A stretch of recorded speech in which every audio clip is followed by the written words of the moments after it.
thanks to the tireless efforts of my wife, Rachel Foster. She finally secured me a spot for surgery with the world's top ophthalmologist. The day I regained my sight, Rachel Foster wept tears of joy. She hugged me, crying and laughing, swearing to give me the best of everything. From now on, I want your eyes to always see me. Watching her promise me a future with tears streaming down her face, I only smiled in silence. In these short 2 years of blindness, I've actually seen many things more clearly. Rachel Foster, in a month, I'll give you a gift. The day my vision was restored, I contacted Ryan Taylor and agreed to rejoin the mineral prospecting team in a month. And that gift, Rachel Foster would never forget for the rest of her life. Isn't he the PhD student who lost his sight and whose wife did everything to help him see again? Yeah, that's him. He's so good looking. Even when he was blind, so many people felt sorry for him. Sigh, it's good to have a loving wife. If he weren't good looking, would his wife care that much? Walking through the university campus, I felt the sunlight shining on my face. I closed my eyes, almost greedily savoring the light at that moment. Only those who have truly lost their sight know the value of light. Faced with the whispers and pointing from those around me, I pretended not to hear. They all recognized me, all sighing about how deeply Rachel Foster loved me.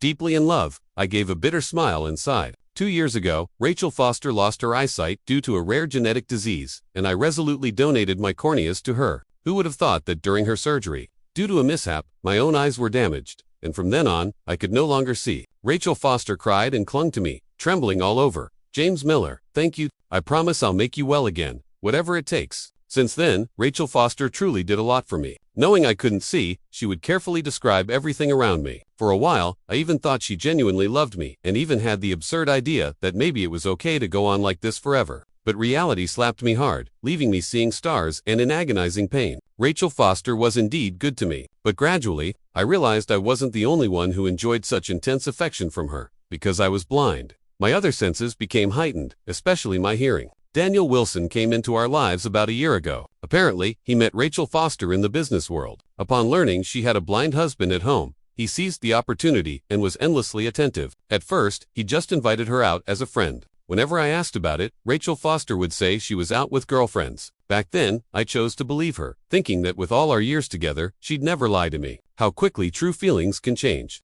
Later, after Rachel Foster realized I really couldn't see and never interfered with her, she stopped pretending altogether. But what she didn't know was every time she went to another room to make a call, I could still hear her. Sometimes it was all sweetness, sometimes explicit talk. She was utterly unrestrained. She always called out Daniel Wilson's name. Whenever Daniel Wilson came over as a guest, Rachel Foster would introduce him enthusiastically, but her voice always lacked conviction. Their furtive movements made me sick. By now, whatever love I once felt had long since turned to hatred. Her efforts to restore my sight were to me nothing more than settling the score between us. I found the lab and asked them to connect me with my mentor, Ryan Taylor. Why the sudden urge to contact Ryan Taylor? She should be working at an overseas institution right now. Not long ago, she said she was heading out to prospect for minerals. Not sure if she's reachable. I think it's possible. I got a message from her recently inviting me to join her on a mineral survey project. If you want, I'll help you get in touch. Seeing my junior's surprised face, I forced a smile. He didn't pry and quickly used the university's secure line to make the call. Why the sudden change? James Miller, I remember you said you weren't going to do this anymore. Ryan Taylor sounded surprised on the other end.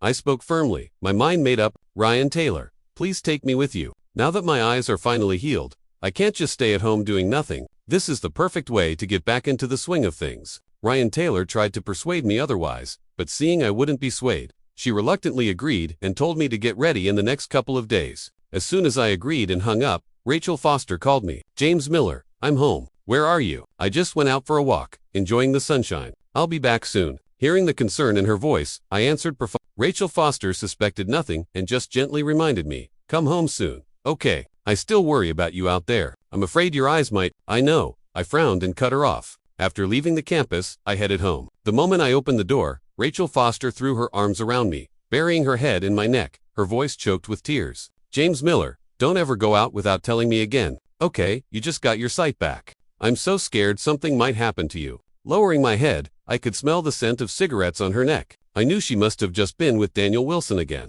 That expression grew cold as I forcibly suppressed my disgust and replied, fine, from now on, I'll tell you whenever I go out. Why are you crying? It's nothing, I've regained my sight. What could possibly happen if I go for a walk? But I just worry about you. Only then did Rachel Foster seem somewhat reassured. She nodded slightly and let go of the hug. That's when I noticed the red marks on her neck, a clear declaration of ownership. Seeing that I didn't say anything, Rachel Foster seemed a little guilty. She tucked her hair behind her ear and smiled at me. "Oh, right, James Miller. I've booked a fireworks show by the lake for you tonight as your first gift to celebrate your restored sight. Now that you can see, of course, the first thing you should do is enjoy a visual feast and appreciate the world's beauty."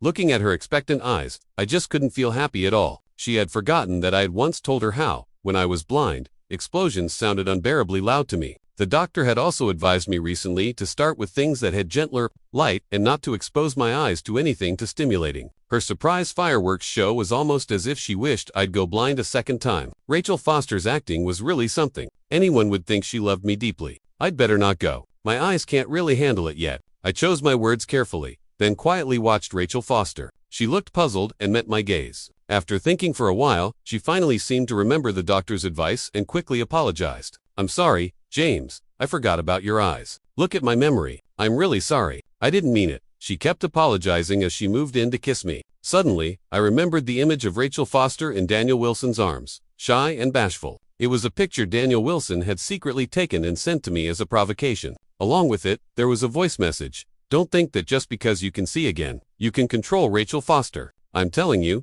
James Miller, you'll never beat me in this life." I still had many such taunting photos and messages on my phone. I turned away, gently pulling back. Rachel Foster missed the kiss and seemed a bit displeased. But when she looked up at me, she was startled. "James Miller, why are you crying?" "It's nothing. I'm just so moved. I didn't expect you to do this for me, and I feel bad that I can't enjoy it." I lied softly, forcing down the pain inside. But once the tears started, they wouldn't stop. Rachel Foster panicked. Since she'd known me, it was the first time she'd seen me cry like this. Not even when I found out I'd gone blind did I shed a tear. "It's all right. If you can't watch it, then don't. It's fine. James, please don't cry." She comforted me, reaching out to wipe my tears, looking at me all the while, then gently hugging me. I hugged her back, my eyes downcast and my heart completely dead. Thinking about all those promises Rachel Foster made to me when I first regained my sight, I closed my eyes, feeling no more longing for the future. I lowered my head and for the last time hugged the woman I had loved for so many years, saying goodbye to my feelings. We held each other and cried, both harboring secrets. Our future together was about to come to an abrupt end. Just then, my stomach growled at an awkward moment. Rachel Foster heard it and let go of me, blushing as she gave a sheepish smile before looking up at me. "Hungry? I'll go make you something to eat. I'll cook something you like today." I looked at her calmly and asked, "Need any help?"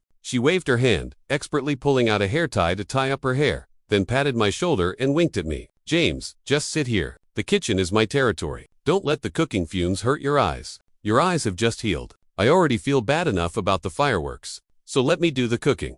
Watching her busy herself in the kitchen, I couldn't help but think of her decisive manner at work, the CEO of a big company making dinner for me. But inside, I no longer felt moved. "James, I honed my cooking skills all for you. Those 2 years, you were blind.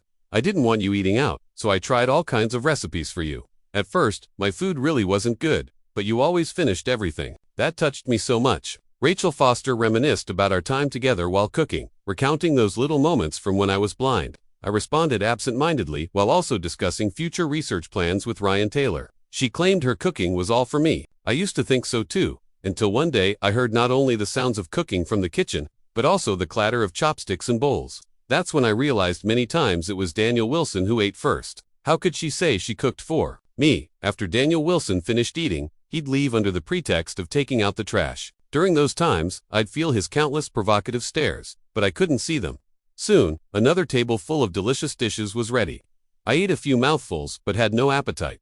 Rachel Foster, surprisingly, ate even less. Just a few bites before getting up. "I need to go to the office to follow up on a project. James, get some rest. You don't have to wait up for me tonight." I nodded and saw her to the door. After we hugged goodbye, she finally left, reassured. Sure enough, not long after, I received another message from Daniel Wilson. "What's wrong? She didn't take you out to watch the fireworks."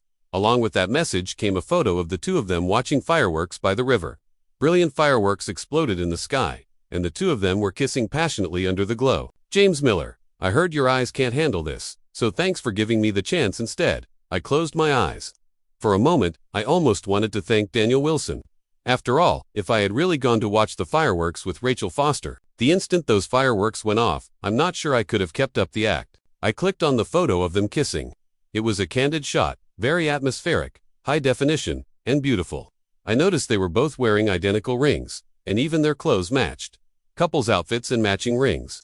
I still didn't reply. That night, Rachel Foster didn't come home, saying she had to work overtime all night.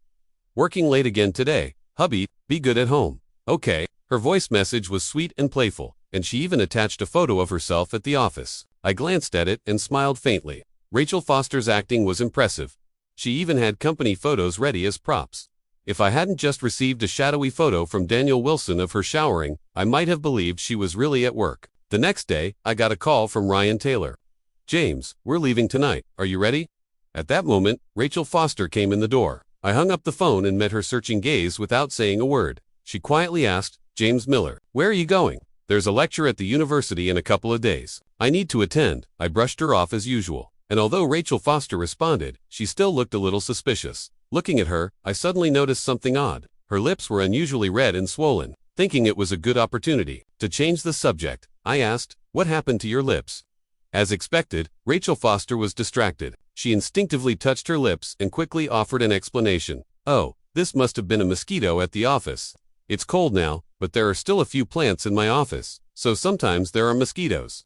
I kept getting bitten yesterday. She said this as she tried to snuggle into my arms and pout. Work is so exhausting, honey. Suppressing my disgust, I put my arm around her and stroked her hair. Are you working today? Rachel Foster, still in my arms, immediately shook her head. No, not today. After a whole night of fighting yesterday, I'm resting today. Hearing her playful tone, I laughed coldly inside. If there was any fighting, it was probably with Daniel Wilson, not work. At that thought, I put on a suitably caring expression. Why don't you go rest for a while, honey? You were up all night.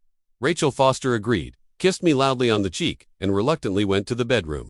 As soon as she left, I started rubbing my face furiously. By the way, James, tonight I want to take you somewhere nice. Ying Restaurant. Remember, we can eat and enjoy the night view of the whole city. She called to me from the bed in the other room. Okay, I replied offhandedly. Soon, the sound of her steady breathing drifted out. She was asleep. Knowing I'd be leaving that night, I took the opportunity to pack my things. I went to the guest room where Rachel Foster liked to nap. She said she liked the bay window's atmosphere. It worked out perfectly. If she'd slept in the master bedroom, I'd have had to find another time to pack. In the next few hours, I packed up everything of mine. Just as I finished, Rachel Foster's phone, which she'd left on the couch, buzzed. Almost as if possessed, I checked it. It was Daniel Wilson. Babe, up for another all-nighter tonight. I scrolled up, face cold, and saw only more and more flirtatious chats and videos. Some even dated back to before I lost my sight. They had started all of this that long ago. Higher up in the chat, I found Rachel Foster's warning to Daniel Wilson. I'm telling you, Daniel Wilson, as long as you behave and don't make a scene, I'll give you whatever you want. But if you dare to let James Miller find out, you're finished. Thinking about it, that's probably why he kept sending me those provocative messages after I regained my sight. He wasn't satisfied being the other man. He wanted to be with Rachel Foster forever. And even against her warnings, he kept sending me things almost as if it had become a habit. Daniel Wilson thought his tactics would make me back off. That the worst that could happen was me falling out with Rachel Foster, but he never expected, but I wouldn't care at all and would just keep living with Rachel Foster as if nothing had happened. That only encouraged him until now. He couldn't stop. I marked the messages as unread, put her phone back, and stashed my packed bag away. Sure enough, after Rachel Foster woke up and checked her phone, her face was full of guilt. James, I'm sorry. Something urgent came up at work. We'll go out to eat next time. Okay, no worries. Go take care of it. After sending off the apologetic Rachel Foster, I didn't care at all what she was actually doing. I simply took out my backpack and waited. James, come to campus. We're all waiting for you with your 2 juniors. We'll head out after midnight. If there's anything you need to take care of here, do it soon. After getting the go-ahead to leave, I blocked all contact with Rachel Foster, placed the printed chat logs, our wedding rings, and the divorce papers on the coffee table. Taking one last look at this home, I turned and left without hesitation. After arriving at the university, I found a discreet van by matching the license plate. As soon as I got in, I saw that Ryan Taylor was there too. She had even paused her overseas research and flown back just to pick us up. Looking at me, she was full of exasperation. James, I came back this time mainly to try to talk you out of this. We all know you're married and your family seems happy, so why put yourself through this kind of hardship?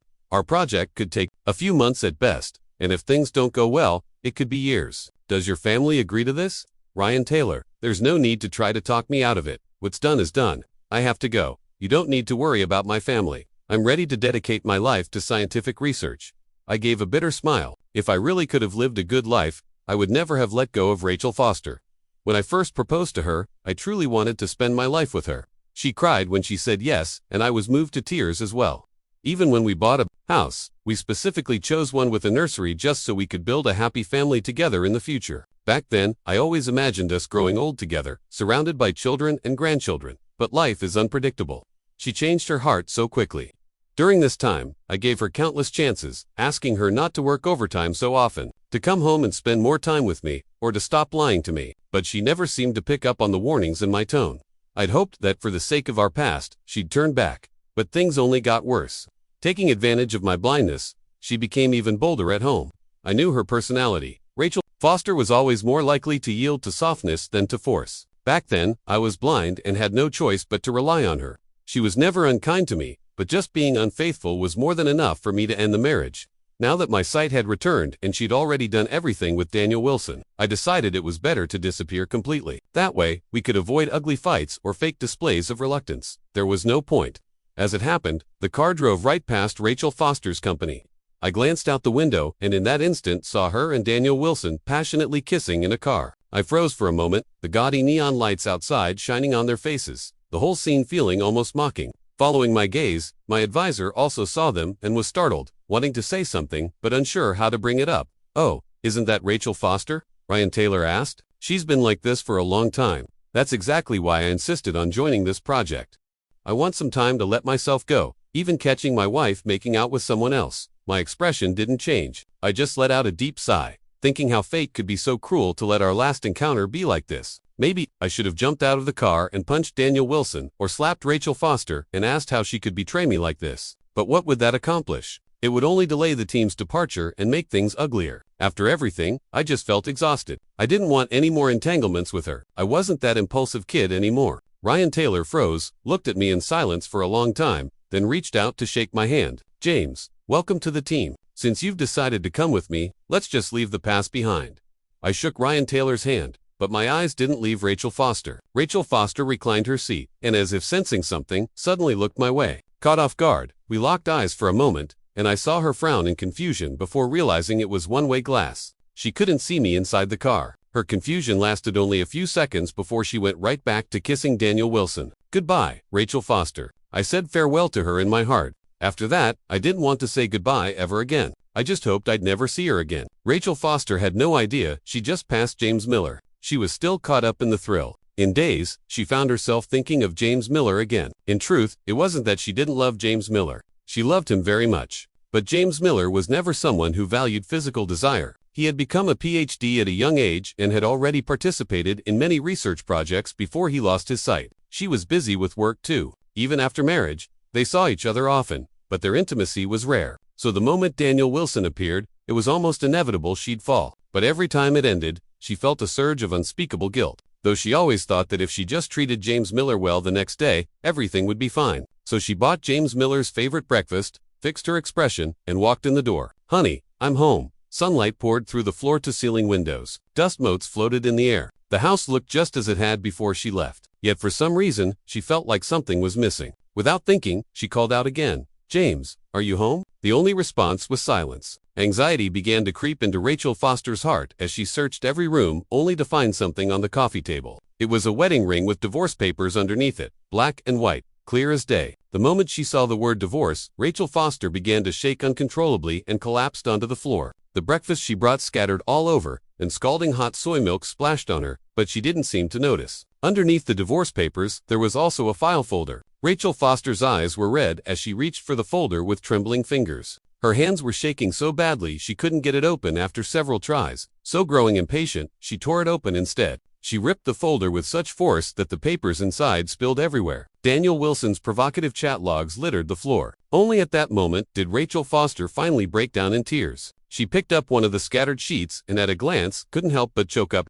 It was a photo of herself in Daniel Wilson's arms, with a message from him. "Give up, James Miller. You'll never win against me. No, impossible." Rachel Foster muttered in disbelief, telling herself it was all fake. But every single page she picked up was filled with chat records, and she could remember every entanglement with Daniel Wilson. The pain from pinching her own arm was so real, it made her chest ache, and she struggled to catch her breath. She kept reading more and more. with some of the earliest records dating back to the moment James Miller first regained his sight and got his phone back. James Miller, you can't just divorce me like this. Tears blurred her vision as Rachel Foster began frantically calling James Miller, but after endless hopeless rings, no one ever picked up. She desperately texted him, but every message came back with a red exclamation mark. She hurried to contact their mutual friends, but the only answer was that his phone was off. Babe, coming over again tonight. Since James Miller can't satisfy you, I'd be happy to help. At that moment, Rachel Foster got a message from Daniel Wilson, and her despair peaked as she closed her eyes. Only now did she realize why James Miller, ever since regaining his sight, had never been intimate with her. Knowing his personality, if he had found out the truth, of course, he wouldn't want her anymore. He thought she was dirty, so he came up with all kinds of excuses. When Daniel Wilson couldn't get a reply and called again, Rachel Foster immediately answered and started yelling at him. Why did you send those messages to James Miller? Didn't I tell you? Don't expose anything. Did my words mean nothing to you? Daniel Wilson, you bastard, I will never forgive you. Daniel Wilson was stunned by the outburst, then immediately realized what had happened. He tried to explain, but Rachel Foster hung up before he could say a word. After shouting at Daniel Wilson, Rachel Foster staggered to her feet and rushed out the door in a panic to look for James Miller. James Miller, where are you? Come out. I know you're here. Ignoring the stares from people around her, Rachel Foster darted across the street like a madwoman. Suddenly, a horn blinked. Then the world spun and went dark. Rachel Foster, are you awake? In a daze, Rachel Foster heard someone calling her. When she opened her eyes and saw James Miller in front of her, she was overjoyed and spoke with a hoarse voice. James Miller. But James Miller hesitated, and then, strangely, his expression changed. Rachel Foster blinked and realized the person in front of her was actually Daniel Wilson, looking deeply concerned but wearing James Miller's clothes. That's why she'd mistaken him at first. Rachel Foster, how do you feel? Daniel Wilson stepped forward to check on her, but in the next instant, Rachel Foster closed her eyes, reached out, and slapped him hard without hesitation, shouting angrily, who told you to wear James Miller's clothes? You hit me. Daniel Wilson was stunned and looked hurt, but Rachel Foster kept scolding him, forgetting that she herself had bought 2 identical sets of clothes for 2 different men. Daniel Wilson couldn't understand why he felt deeply wronged. Why are you hitting me? Now that James Miller's gone, let me stay by your side. You never loved him anyway, did you? Earlier, when he'd gone to Rachel Foster's house to get her things, he'd seen the divorce papers on the table and felt elated, thinking his provocations had finally worked. He naively believed that with James Miller gone, he could naturally take his place in Rachel Foster's life. But he was wrong. Rachel Foster looked at his face and sneered coldly. Are you kidding me? The only one I've ever truly loved is James Miller. Daniel Wilson, you're just a substitute for a little of his affection. Who do you think you are, trying to replace James Miller? I haven't even dealt with you for sending him those photos and videos. Daniel Wilson stared at Rachel Foster in disbelief. Just yesterday, she'd been sweet-talking him, promising to buy a big house for the 2 of them and to keep their relationship going. Now she was screaming at him instead, and his temper flared. What am I? Rachel Foster, ask yourself, when did you ever ask me to refuse you? You've been living pretty well these days too. Why is it okay for James Miller, but not for me? What am I to you, really? Rachel Foster looked at him coldly, her expression unmoved. As he moved closer, she slapped him again. What are you? A side piece, a lover. Don't tell me you actually think you're my boyfriend. Wake up. I'm a married woman. Even if James Miller is gone, I'd never marry you. After her outburst, Daniel Wilson fell silent, looking at Rachel Foster with overwhelming sadness, and finally left in anger. Rachel Foster's car accident wasn't serious. Just some scrapes and a mild concussion, but she still needed to stay in the hospital for a few days. Ignoring medical advice, she left after just 1 day and began her search for James Miller. She went to James Miller's university, but only a new advisor was there with the grad students. None of the younger students she knew were around. She was told they had gone on some top-secret project. And as for James Miller, nobody knew where he was. Everyone said they hadn't seen him. Rachel Foster went to many places that held memories for her and James Miller, but he was nowhere to be found. After searching every corner of the city and still not finding James Miller, Rachel Foster's behavior became more and more desperate. Her actions even caught the attention of the tabloids, causing a huge scandal everywhere. Rachel Foster's story made the headlines with the first title being, Female CEO, Abandoned by Ungrateful Husband. Suddenly, James Miller became infamous across the country. People even dug up his university, his workplace, transcripts, and private information from every stage of his life. Rachel Foster did nothing to stop it. She was waiting for James Miller to come out and confront her, hoping to uncover his whereabouts. She had indeed lost her mind. Even the slightest hint about James Miller's possible location would send her running to search for him, no matter how hard it was. But she didn't know James Miller had cut off all contact. James Miller's project had gone deep underground, and his phone was without signal for long periods. Eventually, he stopped carrying it altogether. He had no idea he was being so thoroughly investigated online. Even if he knew, he probably wouldn't care. Rachel Foster never found James Miller, but she did face Daniel Wilson's revenge. After their falling out, Daniel Wilson lost all the resources and wealth that came with being close to Rachel Foster. So, he went public, posting every single message he had ever sent to James Miller, including every detail of their chat logs online. The internet exploded with the shocking twist. Nobody had expected that the devoted female CEO had cheated first, then tried to slander someone else. The insults online quickly shifted from James Miller to both Rachel Foster and Daniel Wilson. Daniel Wilson shamelessly embraced the infamy, even profiting from the controversy by starting live streams. After letting go of his feelings for Rachel Foster, he chased only the profits from online attention. Rachel Foster, furious, pulled every string she could and got him permanently banned, ensuring he could never cause trouble again. While Daniel Wilson made a quick buck, Rachel Foster's company was hit hard by the scandal. Its stock price plummeted, and the business was on the verge of collapse. The leadership approached Rachel Foster multiple times for talks, but she ignored them. Now all she cared about was finding James Miller to apologize and beg for reconciliation. Nothing else mattered to her anymore. As the scandal grew, journalists camped out in front of her company, eager for breaking news. Eventually, the shareholders couldn't stand it anymore and banded together to oust Rachel Foster from the board to save the company. In an instant, Rachel Foster lost everything. She stood in front of the company, broken and destitute, no longer the powerful woman she once was. Months passed before the media storm finally faded. Occasionally, people would spot Rachel Foster wandering various cities, searching for him. When we finished a phase of our research and returned to the surface, Ryan Taylor finally heard about the whole mess and just scoffed. That was also when I learned what had happened in my absence. If only she'd known why she did it in the first place. Hearing Ryan Taylor say this, I could only give a rueful smile. I never expected to see Rachel Foster again. Back then, I said goodbye. And in the end, I actually kept that promise. Years later, when our research was finished, we were sent back to the university. Our results had a huge impact on the field, and I received numerous honors and awards. Returning here after so long, I felt nothing but relief. But just as I stepped out of the school gates, I noticed a beggar by the entrance. She was in rags, thin and gaunt, with one leg missing, holding a filthy stick and sitting silently to one side. Noticing my gaze, she looked up. I was suddenly shocked. It was Rachel Foster. She was no longer the formidable businesswoman I remembered, but utterly destitute. Yet there was still a stubborn glint in her eyes. She stared at me for a long moment. Then her eyes lit up as if she had finally recognized me, and she rushed over.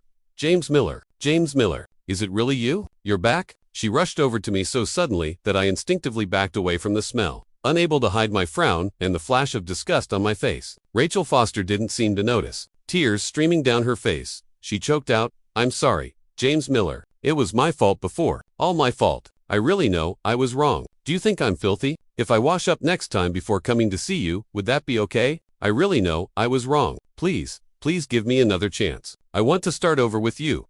As I watched her become more and more hysterical, I thought she was beyond saving. I could only reply coldly, "Sorry, Rachel Foster, but I refuse. Besides, I already have a girlfriend now, so please don't come looking for me again."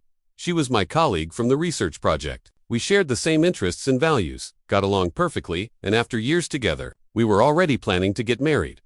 What new girlfriend? Aren't you my husband? James Miller. Aren't you my husband? Rachel Foster slumped to the ground in disbelief. I didn't say a word. All I felt was pity for her, so I turned and walked away. At that moment, my girlfriend drove up. I got in the car without looking back. Rachel Foster sat there in a daze. Seeing me leave, she wanted to chase after me, but was stopped by a nearby security guard and finally walked away in despair. The next news I heard about her was from the police. Apparently, she ran into Daniel Wilson, who had once again attached himself to a wealthy woman. Daniel Wilson, still bitter, publicly berated the frail and haggard Rachel Foster in the street, even throwing money at her. Finally, enraged, Rachel Foster snapped and started screaming at Daniel Wilson. She pulled a fruit knife from her pocket and stabbed Daniel Wilson more than a dozen times. Daniel Wilson died despite emergency treatment. Rachel Foster, standing hopelessly at the street corner with the knife in hand while everyone looked at her as if she were a monster, simply smiled, pale, and said her life had been ruined by him and that Daniel Wilson got what he deserved. That's what the police told me. I could only shake my head.